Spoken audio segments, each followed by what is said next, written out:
বিসমিল্লাহির রহমানির রহিম। প্রিয় নেতৃবৃন্দ, সহকর্মীবৃন্দ, সকল সুবর্ণাতিগণ, আসসালামু আলাইকুম। প্রতি বছর মে মাসের এই দিনটি আমাদের পরিবারে আসে এক বেদনা বিধুর স্মৃতি নিয়ে। এই দিনে শুধু আমাদের পরিবার নয়, বরং সমগ্র দেশই হয়ে উঠে পড়েছিল বেদনার্ত ও অভিভাবকহীন।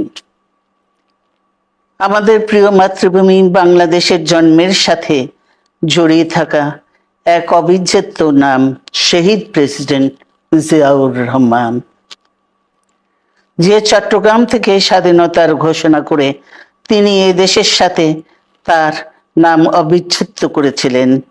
সেই চট্টগ্রামেই এক সফল, সৎ, দূরদর্শী ও প্রকৃত দেশপ্রেমিক প্রেসিডেন্ট হিসেবে নিজের জীবন উৎসর্গ করেছেন।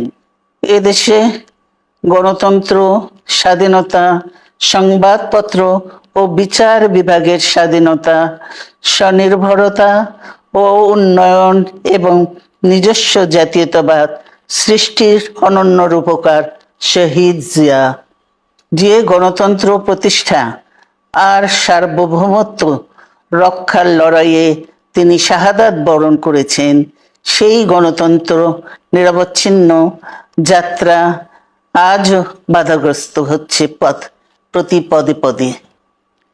খুব শীঘ্রই আমরা বাংলাদেশকে গণতন্ত্রে পুনঃপ্রতিষ্ঠিত দেখতে পাব।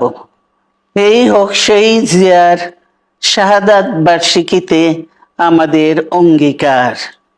এই লক্ষ্যে সুশৃঙ্খলভাবে এগিয়ে চলার জন্য আমি বিএনপির সকল পর্যায়ের নেতা কর্মী ও দেশবাসীর প্রতি আহ্বান জানাচ্ছি। মনে রাখবেন, সবার জন্য গণতন্ত্র ও উন্নয়নের মাধ্যমে সকল সমস্যার সমাধানের যে রাজনীতি শহীদ জিয়া রেখে গেছেন, তা বাস্তবায়নের মাধ্যমে তার প্রতি শ্রদ্ধা জানাতে হবে।